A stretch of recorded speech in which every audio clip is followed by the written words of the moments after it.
presencia del queridísimo profesor emérito del TEC de Monterrey, Raimundo Tenorio, conductor del gran programa de televisión Cuentas Claras, y de nuestro queridísimo amigo también el profesor Cristian Salazar, me atrevo a decirlo, rockstar de la FES Acatlán.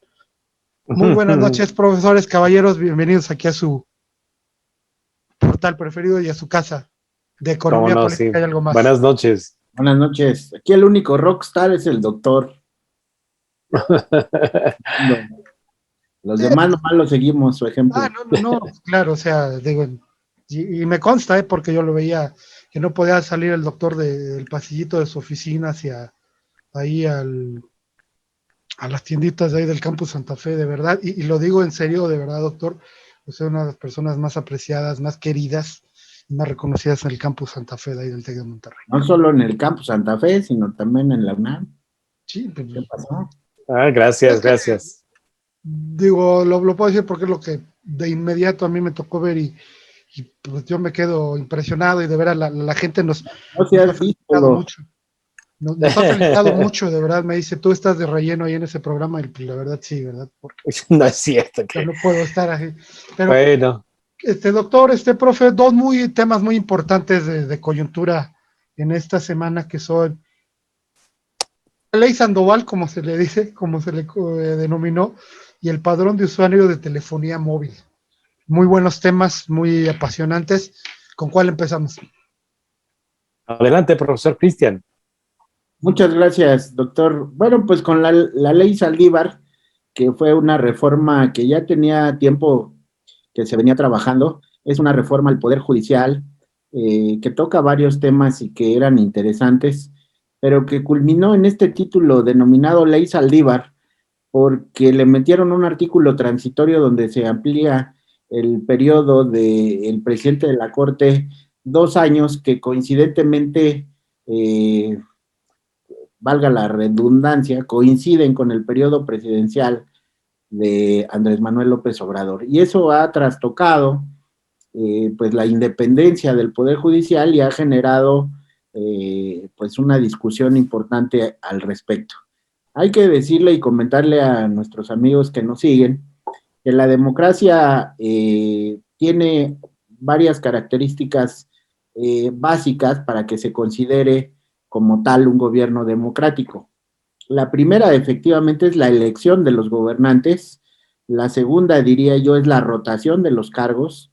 La tercera es la división de poderes.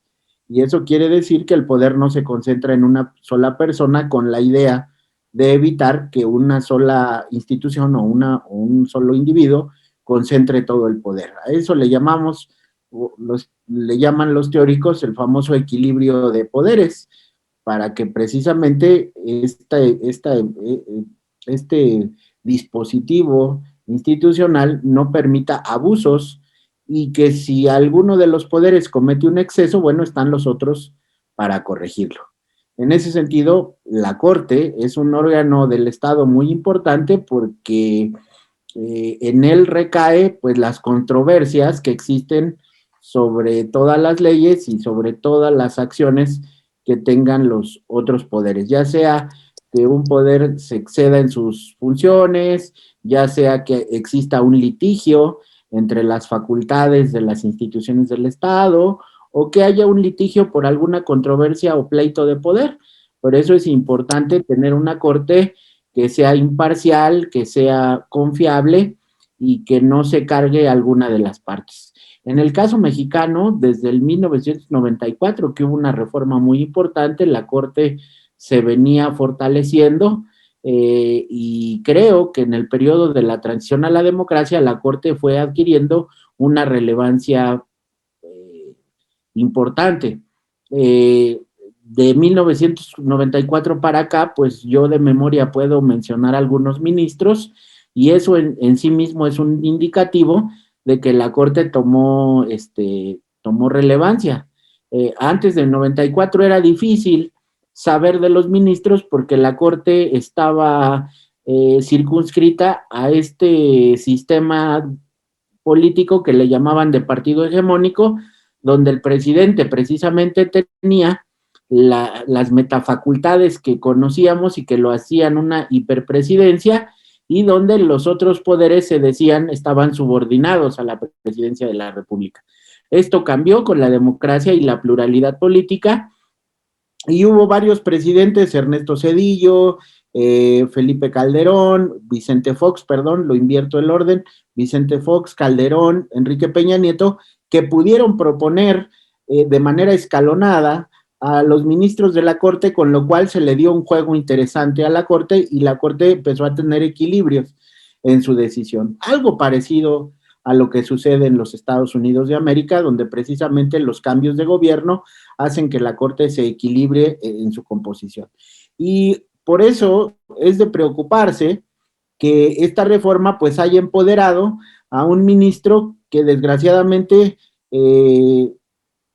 y digo desgraciadamente porque cuando se integró a la Corte era un ministro que se consideraba muy progresista, que se consideraba un estudioso de las nuevas corrientes del derecho, por ejemplo el garantismo, que se centra en privilegiar no solo la letra escrita, sino las garantías y los derechos humanos universales consagrados en las cartas y tratados internacionales, y pues esto le daba una gran fama al ministro Arturo Saldívar Lelo de Larrea. Hoy, con este transitorio, bueno, pues efectivamente nos hace dudar de su independencia, de su imparcialidad, porque efectivamente se siente, y así lo digo, todavía dándole la posibilidad al ministro Saldívar de que él con sus acciones pudiera recomponer esta decisión. Esto hace dudar pues de su imparcialidad y de su probidad. Aunque el artículo transitorio le permita estar 2 años más, pues él debería terminar con esta suspicacia y decir, yo me retiro en cuanto termina mi periodo como presidente de la Corte. Otro mecanismo puede decir que los ministros lo declaren inconstitucional, y ahí entramos a otro terreno. La ley aprobada es inconstitucional. Desde mi punto de vista, yo diría que sí, pero esto lo debe decidir la propia Corte. Y ahí nos da otro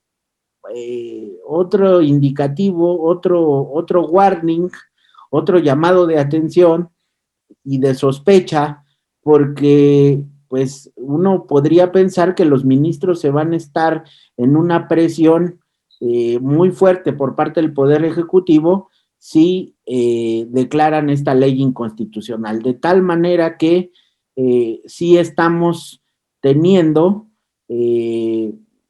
indicios, permítanme la expresión, indicios, rudimentos, de ver que el Ejecutivo otra vez se está entrometiendo en otro poder, en este caso la Corte, y está poniendo en tela de juicio su independencia.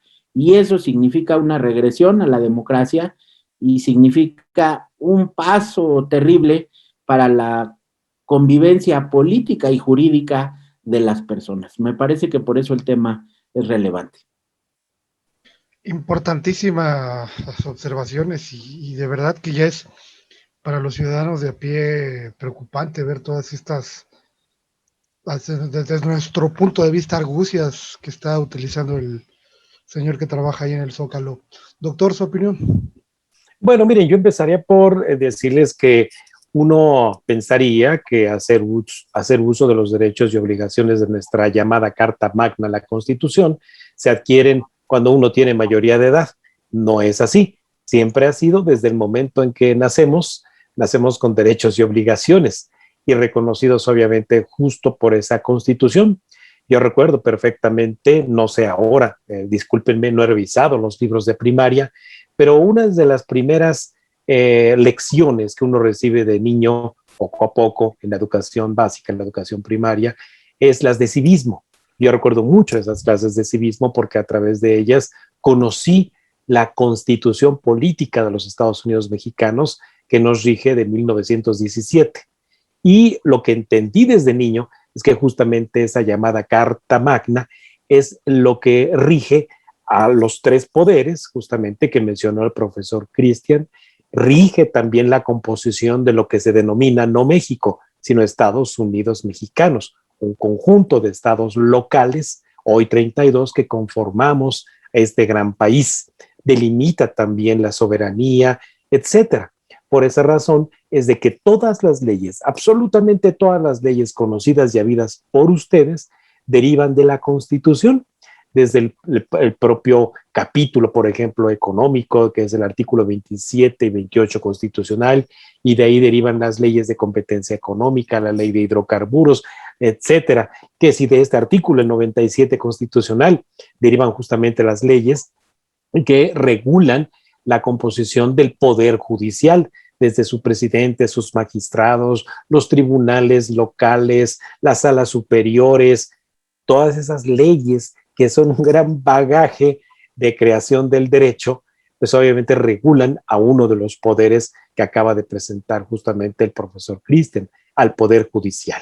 Entonces, bueno, pues la descomposición que viene sufriendo justamente esas leyes, ¿de acuerdo? Llevan incluso a modificaciones en la Constitución por esas circunstancias, desde que el poder legislativo, que es el que legisla, el que crea leyes, junto también con el Senado, tienen que estar conjuntamente de acuerdo y reunir ciertas mayorías, 2/3 partes, etcétera, para modificar la Constitución. No es tan fácil modificar lo que está en la superestructura jurídica de un país. Lo que sí se puede modificar son las leyes, y ahí tiene que haber acuerdos justamente entre Cámara de Diputados, Cámara de Senadores.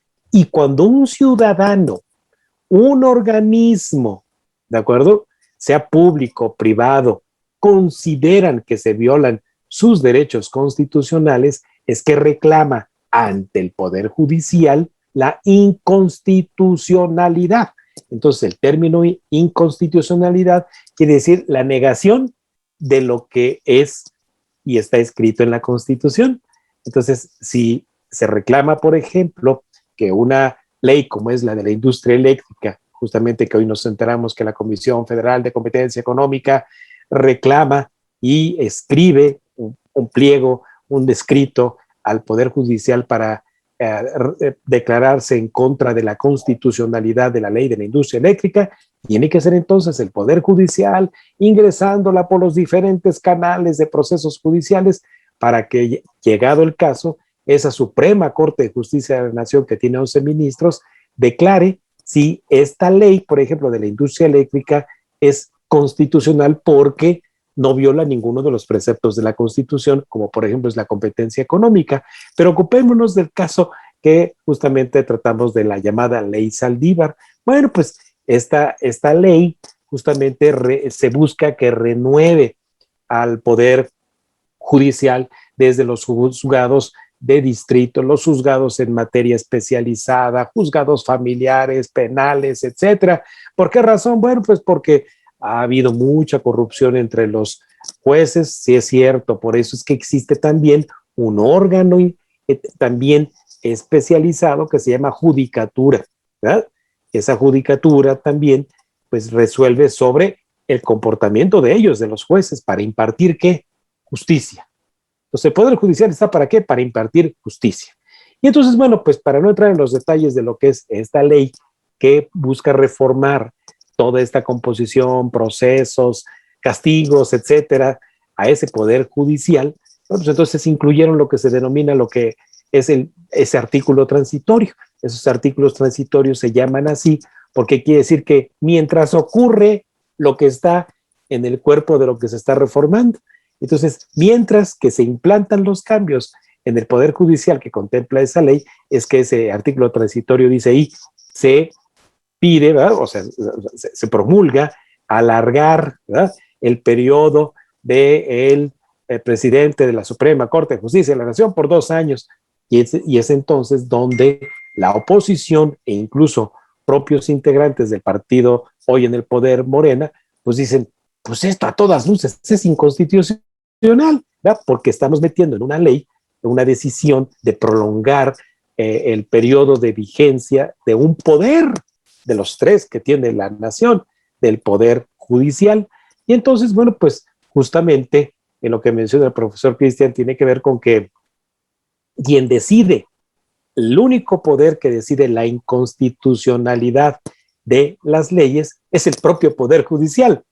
Por eso entonces me parece que la postura del señor Saldívar, aunque fue muy medrosa, muy calculadora, si ustedes quieren, pero a la vez a lo mejor legal, yo no soy abogado, pero estudié Derecho Económico, me parece que, bueno, pues mientras tanto es comprar tiempo, comprar unos meses que va a durar todo esto para que llegue al desahogo en la Suprema Corte de Justicia de la Nación, si esto que quedó ahí en esa ley es inconstitucional o no, eso lo tiene que decir el propio Poder Judicial.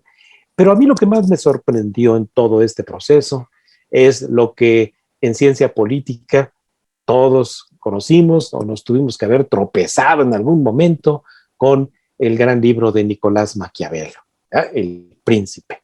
Entonces, bueno, pues ahí lo que, entre otras cosas, se dice es que el fin justifica los medios, una de las frases más conocidas y más cacaraqueadas por todo el mundo para justificar lo que no está del todo bien. Entonces, cuando yo escucho a personajes como el líder de Morena en la Cámara de Diputados que dice que los conservadores o los opositores a este gobierno, ¿de acuerdo?, quieren hacer valer leyes que son conservadoras, ¿verdad?, y que prefieren mejor evadir las leyes y ser revolucionarios, no, pues digo, ya nos cargó el payaso, ¿verdad?, porque entonces estos que no reconocen el derecho están justificando los medios. Exacto, doctor. Y precisamente esa persona que usted menciona es el que hace unos días en un evento se escondió en un Sanirrent. Por cierto, digo, hay nada más como... No, yo estoy mencionando a Mier, Ignacio Mier, no el presidente del partido, que para el caso da lo mismo, ¿no? Pero están cortados por la misma tijera. Así es, sí, señor. Profe, si gustas continuar. Sí, lo preocupante, doctor, de todo este caso precisamente es la actitud de un partido político hacia el orden legal. Es decir, todos nos regimos por reglas establecidas para todos, y yo no puedo tener una actitud de violentar esas reglas. Y lo que hemos observado en Morena, por ser el grupo parlamentario más grande, tanto en la Cámara de Diputados como en el Senado, junto con sus coaliciones que hace con otros partidos, pues es una actitud temeraria, por decirlo menos, frente a este orden legal institucional. Aquí en el programa hemos tocado el análisis de varias leyes secundarias, como usted bien lo ha referido, y ellos han pensado que modificando las leyes secundarias van a poder transformar el orden constitucional, y eso no puede ser. O sea, si ellos quieren transformar, como ellos le llaman, el régimen, o incluso alguna otra cuestión que tenga que ver con la Constitución, pues tienen que ir al mecanismo de la reforma constitucional, como usted bien lo refiere, y entonces ahí, a través de obtener la votación necesaria, pues lo pueden hacer, pero esa es la regla, pues no al revés, queriendo pasar sobre la Constitución a través de una ley secundaria. Eso se llama romper el orden constitucional, y lo hacen así porque no tienen los votos necesarios para reformar la Constitución. Y eso es lo peligroso, esta actitud de avasallar, de decir, de amedrentar, porque esto es amedrentar. Yo no estoy diciendo que la ley Saldívar sea mala, usted ya dijo y definió algunas cosas que son buenas y que se tienen que llevar a cabo para fortalecer al Poder Judicial, pero imponer o alargarle el periodo al presidente de la Corte en contra de lo que dice la Constitución es algo aberrante. Es algo que es flagrantemente inválido. Eso es lo preocupante, es una actitud antidemocrática, es romper la ley. La democracia, entre otra característica que tiene, de las que ya señalé, es que es un gobierno que no es discrecional. En la democracia el gobierno hace, sí, solo sí, lo que está establecido en la ley. Si se sale de la ley, entonces no es un gobierno democrático. No quiere decir que la ley sea perfecta, porque luego confundimos, La ley puede ser como sea, estar equivocada, pero la democracia es siempre y cuando el gobierno acate eso, y en este momento la actitud es de arbitrariedad, de romper el orden legal constitucional, y eso nada tiene que ver con estas condenadas etiquetas de leyes conservadoras, fifís, nada tiene que ver, las reglas son para todos. Aquel que quiera cambiar la Constitución, hay un procedimiento marcado por las propias normas, hay que cubrir con los votos que requiere la ley y entonces sí le damos el cambio. Antes no se puede avasallar este orden institucional que nos habla de indicios de autoritarismo y de quebranto de la ley, y esto sí nos puede llevar a una regresión al autoritarismo, al desorden, a la inconformidad. Es como si yo, es como en un ejemplo cotidiano, es como si yo de repente digo, doctor, esa corbata que usted tiene ahí me gusta mucho y me la llevo porque usted es un fifí y yo soy el pueblo bueno, y entonces simplemente por eso te la quito, desconociendo la propiedad y su derecho de propiedad. Es tanto como eso. Entonces, no, es que espérame, eso ya ocurrió simplemente con la expropiación indirecta que se hizo de Constellation Brands en Mexicali. Así es, claro. Aquí lo que hay que justamente ilustrar a nuestra audiencia no es de convencerles de nuestra verdad. Construyen ustedes su propio juicio de valor, pero lo que les está diciendo el profesor Cristian es que ese rompimiento de la ley es la justificación para ir instaurando un autoritarismo que puede derivar en una dictadura. Exacto. O sea, tal y como ustedes se lo escuchan, y ahí se los puede poner el ingeniero Avendaño en un mini video aparte, estas declaraciones del líder de Morena en la Cámara de Diputados. Si es necesario quebrantar la ley conservadora, ¿de acuerdo? Lo haremos porque esto es una revolución. O sea, ¿qué te está diciendo? Que están construyendo una dictadura. Es correcto. Es correcto y eso no puede ser y no puede ser. Estamos muy molestos por esa parte. A mí hay leyes que no me gustan, doctor, pero que tengo que respetar. Así es. Me surge una pregunta para dos personalidades tan reconocidas en el ámbito académico como ustedes. ¿Quién estará asesorando a este señor?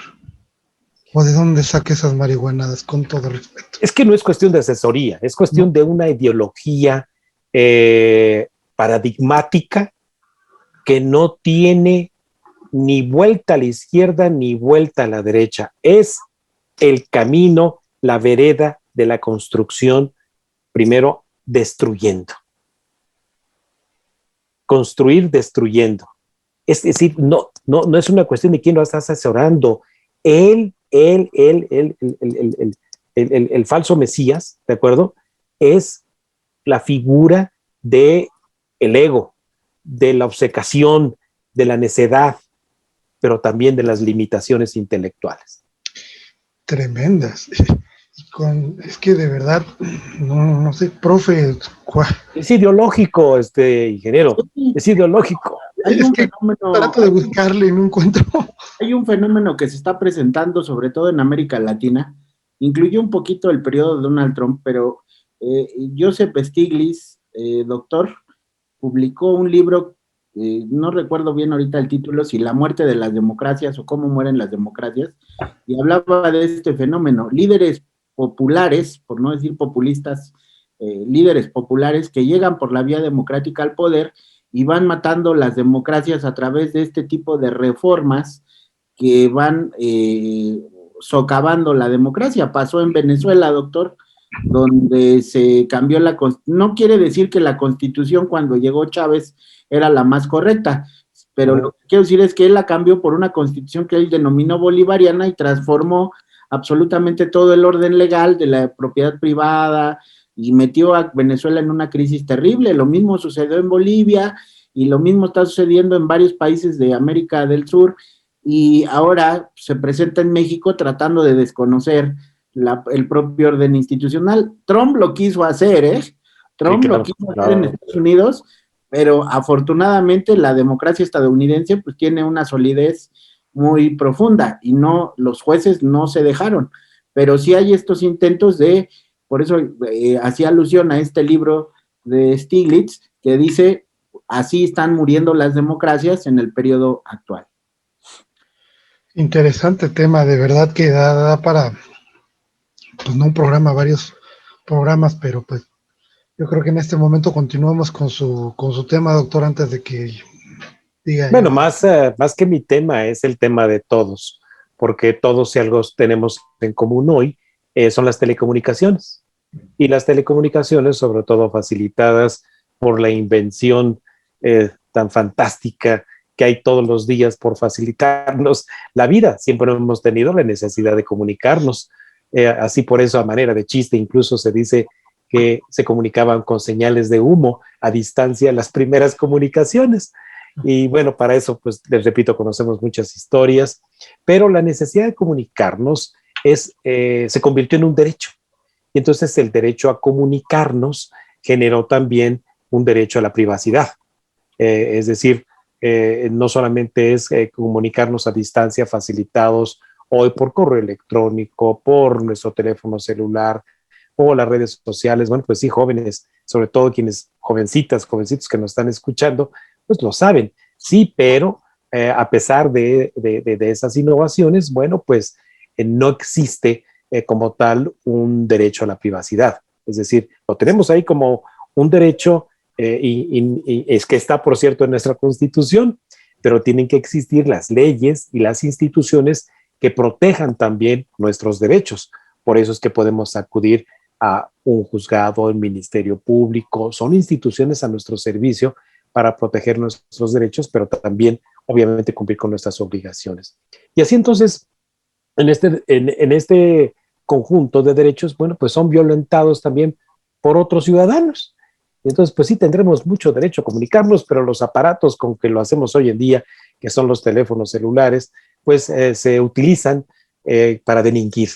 Y entonces, bueno, pues ya no son historias, son hechos que están ahí documentados de que cuando nos hurtan el teléfono celular, pues se utiliza, número uno, para poderlo revender por ahí de repente en el mercado negro, si no es que en las pulgas y en diferentes sitios. En las casas de empeño no. Yo después les puedo platicar que si en algún lugar seguro usted puede comprar un teléfono celular, es en una casa de empeño, pero eso lo dejo para otra conversación. Bueno, entonces al robarnos el teléfono celular, sea de prepago o de postpago, es decir, si usted compra tiempo aire para cargar su teléfono porque compró un chip por separado, o bien usted paga mes a mes una renta a una compañía, bueno, pues existe ahí por parte de las compañías esa segmentación entre sus clientes para poder facilitarnos y comunicarnos.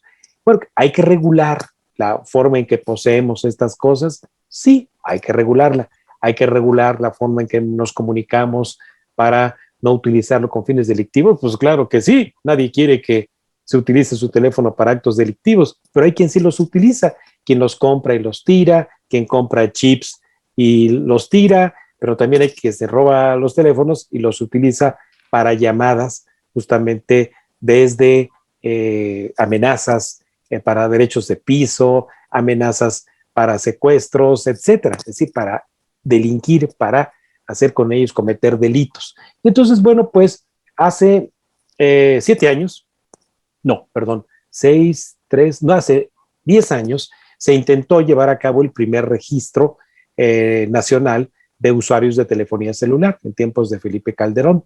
Y pues pronto fracasó ello. ¿Por qué? Porque los datos, aquellos que únicamente eran domicilio, la tarjeta bancaria con la que hacíamos nuestros pagos, o bien en los registros también personales de edad, etcétera, pues pronto cayeron en manos del mercado negro ahí en Tepito y se vendían conjuntamente esos registros con los registros de carácter electoral, pues obviamente a las empresas comerciales, primero para poder hacer uso de ellos y también delincuentes para hacer llamadas justamente de amenazas. Bueno, pues para ahorrar un poco el camino de esto, esta innovación legislativa de los señores de Morena, pues propone, ¿verdad? Ahora que se cree, derivado de la ley de telecomunicaciones, un reglamento que crea el Registro Nacional de Usuarios de Telefonía Móvil.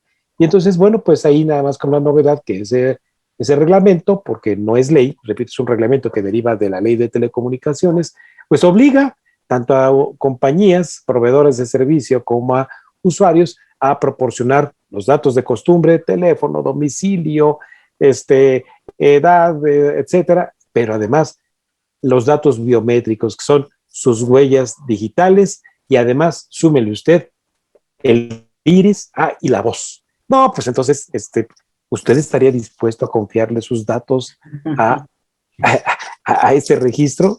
Pues no, ¿verdad? Entonces, este registro de inmediato, pues lo que provoca son suspicacias sobre el propio administrador de los datos, que sería el gobierno, entendiendo que el gobierno, su brazo ejecutor sería el Instituto Federal de Telecomunicaciones, el IFETEL, que por cierto tiene que darle presupuesto para que eso ocurra. Pero además lo que prevé este registro es de que usted al entregar sus datos, ¿verdad? Pues se expone y se presume, esto me va a corregir el profesor Cristian, usted se presume culpable. Aquí no se presume inocente, usted se va a presumir culpable porque el teléfono está registrado, así lo prevé este registro, tanto sea de prepago como sea de pospago, usted va a tener que registrarse y va a tener que ir a la compañía proveedora del servicio de telecomunicación para que lleve a cabo todos estos registros. No se me asusten, los que somos actualmente usuarios de prepago, pospago, tendríamos 2 años, ¿de acuerdo? Para poder entregar esa información, pero los que ahorita contraten un chip, ¿de acuerdo? O un servicio de pospago, va a tener ya que entregar estos datos, ¿eh? Mire, doctor y profesor, yo recuerdo que hace un par de años el señor Ciro Gómez Leiva hizo unos reportajes desde el reclusorio norte que les llamó las graduaciones del infierno. Y a mí me preocupa mucho precisamente esta parte porque demostró ahí con cámara que un preso por ahí metió cómo extorsionaban desde el reclusorio norte y aparte otras cosas. Y es algo muy, muy, muy preocupante. Pero, profesor, tu opinión, por favor. Sí, doctor, usted abre la posibilidad de discutir un tema muy importante y amplio. Y yo quisiera hacerle una pregunta. Una pregunta que proviene de la frustración. Y se la pregunto por su experiencia, su conocimiento. ¿Por qué en otros países del mundo tienen una identificación con los datos de las personas y las personas no desconfían de esa identificación? Y nosotros, desde que somos un país independiente o un estado independiente, como no podemos hacer un registro de las personas ni sus datos porque desconfiamos de las instituciones, o la característica de las instituciones nos da para decir que van a hacer mal uso de los datos. Este es el único país que no tiene identificación, o el ID famoso que le llaman. En España está su carnet de identidad, en Estados Unidos hay un carnet de identidad. Cualquier país civilizado, doctor, Argentina, para no poner países del primer mundo, vaya a ser que nos equivoquemos de compararnos con esos países, ¿verdad? Porque ¿cómo puede ser que nos comparemos a los fifís? Pero bueno, comparémonos con países similares, tienen tarjetas de identidad, y aquí no somos capaces de hacer un registro de identidad porque efectivamente tenemos la desconfianza de que las instituciones lo van a usar mal, y seguro lo van a usar mal en contra del ciudadano. Ya decía el doctor aquí, pues claro, porque lo que nos van a obligar ahora a que cuando se pierda el celular o no lo roben, tengamos que ir por fuerzas al Ministerio Público a levantar el acta para decir que no lo robaron, teniendo como similar el procedimiento a lo que se hace con el coche. Nos roban el coche y aunque no nos guste o estemos mal con el trauma de la robadera del coche, tengo que a fuerzas ir al Ministerio Público porque si no me van a acusar a mí de que yo hice mal uso de ese artefacto. Es decir, el Estado siempre hace todo en contra del ciudadano, se excusa de la responsabilidad de proteger, de cuidar al ciudadano, y le avienta la responsabilidad al ciudadano. Y yo estoy viendo que los legisladores son unos ocurrentes. Por eso en los programas anteriores que hablábamos de las candidaturas, doctor, y que hablábamos de quién aspiraba a estos puestos, pues por eso yo llamaba la atención en este sentido, porque precisamente los legisladores no tienen una expertise, no tienen claridad en los problemas, y por lo tanto las legislaciones que tratan de impulsar, pues son legislaciones que provienen de la espontaneidad y de la ridiculez. Puedo poner otro ejemplo, cuando decían que las bolsitas de plástico ya no servían y entonces les ocurrió a los legisladores prohibirlas, pues lo único que hicieron fue descargar del costo a las empresas comerciales del costo de las bolsitas y transferirlo al ciudadano, porque ahora nos venden bolsitas de tela y las tenemos que llevar. Es una ocurrencia. Esto del teléfono es una ocurrencia, otra vez. Es desconocer el mercado de las telecomunicaciones, es desconocer el problema de la identidad que venimos arrastrando, es desconocer la debilidad institucional de las instituciones de procuración e impartición de justicia, como si con este registro se fuera a cambiar el mundo y ya no van a extorsionar. No se va a extorsionar cuando pongan orden en los reclusorios, no por el registro de los datos. Se va a dejar de robar celulares, bueno, pues cuando sea eficaz la impartición de justicia y la persecución de los delitos. O sea, pero tratar de engañar a la gente que con este registro vamos... No, yo también, al igual que todos ustedes, coincido. Me parece terrible, tengo miedo de entregarle los datos al gobierno, prefiero entregárselos a Facebook, prefiero entregárselos a Apple antes que al gobierno mexicano, porque la desconfianza del gobierno mexicano es terrible y yo sé que lo van a usar para mal.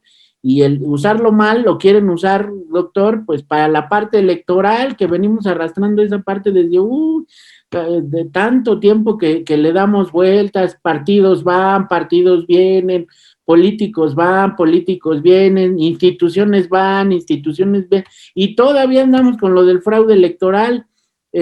Hace un recuento la ciudadanía, hace un recuento el INE, le vamos a pedir a la ONU que haga otro recuento, a la NASA, o no sé qué institución para tener confiabilidad. De verdad, doctor, que somos un desastre de país, de instituciones y de leyes. De verdad, somos un verdadero desastre.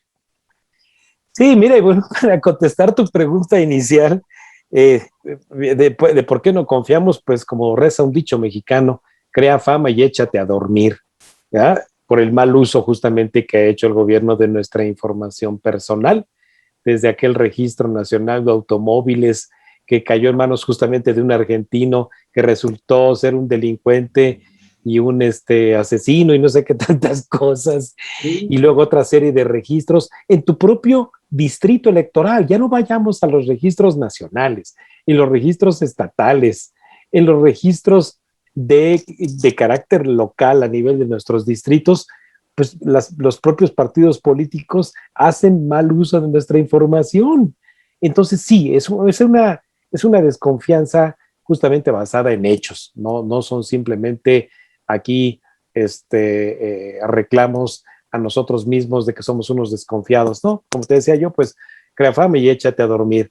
Y bueno, pues en este caso, debo yo agregar que así como fracasó hace 9 años, ya tengo por aquí el dato exacto que ocurrió en el gobierno de Calderón, y que se echó para atrás justamente ese registro por la presunción justamente de inocencia de quienes poseen un celular que les es robado, y aproximadamente hay datos de propio IFETEL que del total de teléfonos que son robados en todo México, el 92% no denuncia el robo del celular, simplemente se limita a reportarlo a su línea que le da el servicio de comunicación. Me robaron el teléfono, cancelan obviamente el direccionamiento a ese número, vas por un nuevo chip, te lo vuelven a montar y se acabó.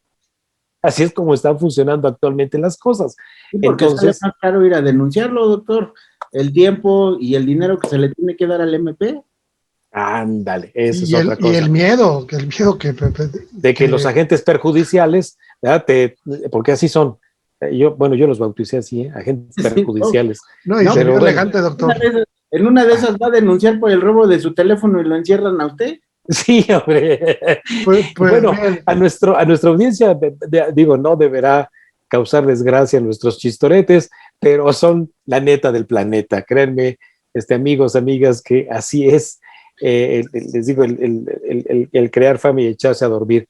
Y para cerrar mi comentario y mi análisis respecto de este tema, solo debo decirles de que nuestros derechos humanos consagrados en esa Constitución, que por cierto, los políticos, empezando por el de Palacio Nacional, juran hacerla cumplir, y todas las leyes que de ella emanen, bueno, pues ya nada más con eso se justifica aquella también frase, que no es chistorete, de que el género, o sea, la mujer, si fuera la Constitución una mujer, sería la más violada en todo el año, ¿eh? Pero bueno, es un chistorete, y no me estoy refiriendo peyorativamente o despectivamente a nuestra Constitución. No es así. Pero sí debo yo decirles que nuestros derechos a la privacidad son violados con este registro nacional de usuarios de telefonía móvil. Por eso es que escuchan ustedes que hay gente que ya se está amparando ante este requerimiento del registro para que se entregue ese amparo, que ahorita están suspensiones provisionales, pero cuando sean suspensiones definitivas, se presente ese amparo ante la compañía telefónica y se le diga, pues mira, tienes que continuar dándome el servicio siempre y cuando te lo pague, pero no te voy a dar ningún dato adicional personal mío. ¿Por qué? Porque un juez me concedió un amparo porque se está violando con ese registro mi derecho a la privacidad y mi presunción de inocencia. Mire, doctor, aquí me gustaría aportar un par de experiencias personales. Usted lo maneja como un chiste, pero me acuerdo hace algunos años que tuve la oportunidad de trabajar para una de las cadenas de hamburguesas más importantes del momento, que era Burger Boy. Sufrimos un asalto en la sucursal. Yo, el gerente de la sucursal, pues, pistola en mano, ahí en Insurgentes Norte y Linda Vista. Y precisamente, ya que se me bajó el miedo, la gente de Burger Boy me lleva al Ministerio Público a levantar el acta. Se levanta el acta y me dicen, tienes que subir a la parte de arriba para que hagas el retrato hablado. La persona que me iba a hacer el retrato hablado fue el que me asaltó. Así lo dijo, el que me asaltó. No está su micrófono, doctor. Zoom. Vean ustedes, hoy en nuestra propia vida cotidiana, caramba, lo primero que un asaltante te pide no es la cartera, te pide el celular. Claro. Eso es increíble, ¿no? Que justamente el mal uso que se da a nuestros teléfonos celulares. Es cierto, tendríamos que acudir al Ministerio Público a denunciarlo. Pues sí, deberíamos hacerlo. Ya no nos van a reponer de todas formas el celular, a menos que estés pagando una prima de riesgo que te cuesta dinero mensual por la reposición del teléfono celular. Pero la verdad es de que... Doctor, pero una pregunta, que sí, es el fondo del asunto. ¿Será muy difícil hacer un registro, una lista en Excel, y que esa lista sea guardada por la autoridad para identificarnos y tener un registro, doctor? ¿Los países civilizados tienen ese registro? ¿Será tan difícil, doctor? ¿O cuál?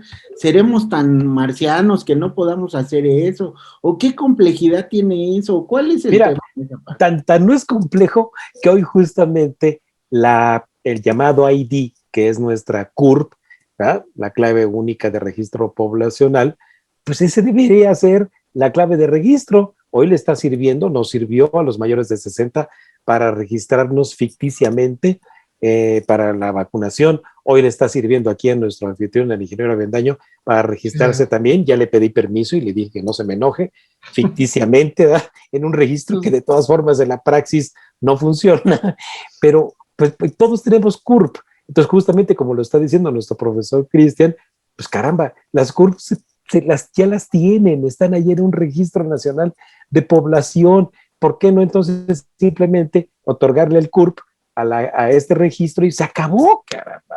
Doctor, mire usted,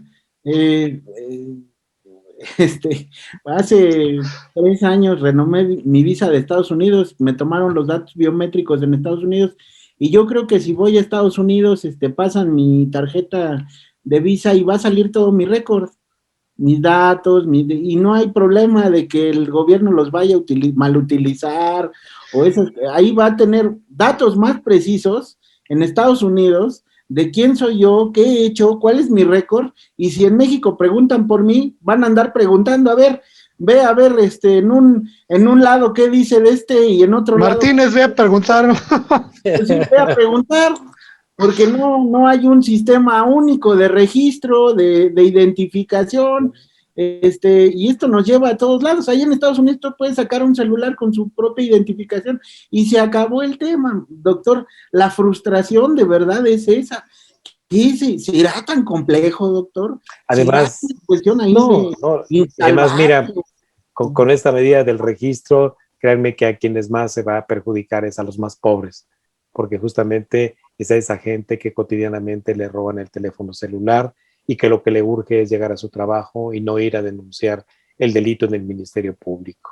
Y se les va a presumir de culpables hasta mientras no comprueben que les fue robado el teléfono celular. Pues Por sí. esa razón es de que yo lo que veo es de que, miren, en 2 años que se pudiera llevar a cabo esta exigencia, en 2 años van a ser el periodo de elecciones para el 2024.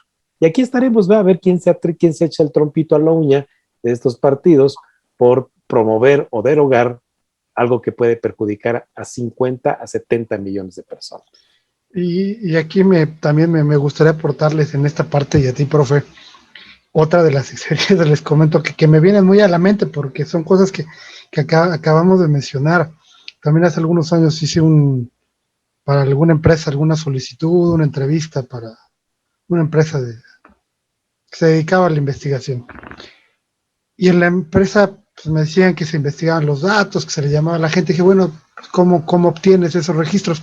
Los compramos en MEAB en 300 pesos. Así me lo dijeron. ¿Qué compras? No, las bases de datos de caray.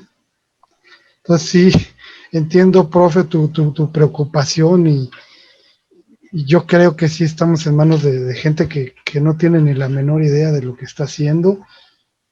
Esperemos Yo que... creo que sí la tienen, Fer. Yo creo que sí la tienen porque están extorsionando y teniéndonos controlados a partir de un registro que no quieren hacer formal y que no le quieren meter las medidas de seguridad. Tú eres informático y no le quieren meter las medidas de seguridad porque si lo controlan y lo hacen bien, pues como siempre va a haber transparencia. A los partidos políticos les conviene que haya todo este desastre. Hay que denunciarlo y decirlo. Así es. Sí, exactamente. Pues fue unos temas muy, muy importantes y así como para terminarlo, pues yo llamaría a la reflexión a la gente. Sigamos Pues reflexionando, mira, ¿no, más que señores? reflexión, perdón por el mal consejo o buen consejo que voy a dar. No se registre, no le entregue sus datos en este momento a ninguna empresa de telefonía celular. Espérese, en 2 años estos amigos van a dar marcha atrás y no es de que yo esté aquí promoviendo una resistencia civil, es de que yo no voy a dar mis datos. El momento que llegue, si estos condenados no derogan nada, cuando lleguen esos 2 años de plazo para que yo entregue mis datos, me voy a pasar a prepago y ahí se ve. Claro, ¿no? Yo a lo que me refiero es háganle caso, señores, a estos dos grandes profesores catedráticos, porque ay, ya mejor me callo antes de decir alguna barbaridad. Pues doctor, muchas gracias por estar en unos temas apasionantes. Profesor, muchas gracias. Sabemos que estás muy ocupado, que tienes enorme trabajo ahí con nuestros queridos hermanos de la FES Acatlán. Saludos por ahí a todos los amigos, al doctor Martínez, al coach Horacio, al coach Anaya, al coach Máquina. Saludos a todos ellos y paciencia. Doctor, sus redes sociales, por ¿Cómo favor. no? Sí, @Raimundo Tenorio en Twitter, es la única red social que tengo. Recibo mensajes directos para cualquier pregunta, duda o violenta objeción. Profesor.